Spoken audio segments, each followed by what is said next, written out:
One of the biggest challenges that we face when it comes to bulk sewer and water infrastructure, especially in our informal settlement communities, is unauthorized invasions that happen on servitudes where these infrastructure is located. And so here at Jafta Masemola Drive in Khayelitsha in November of 2025, a very sudden collapse impacted our bulk sewer line in this area, causing major sewer overflows to impact not only the people living in this area, but the neighboring streets as well.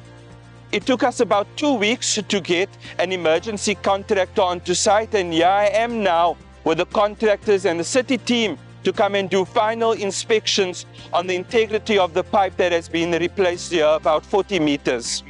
My appeal to all residents across our city is that where there are servitudes and where there are bulk infrastructure systems, do not build illegal or unauthorized structures on these servitudes, which ultimately will prevent our officials and our operational teams from doing the very necessary work of investing in that infrastructure and maintaining that infrastructure as well. Here we have a success story of the city being able to respond quickly to this sudden sewer collapse, but let us try and prevent this from happening in other communities as well.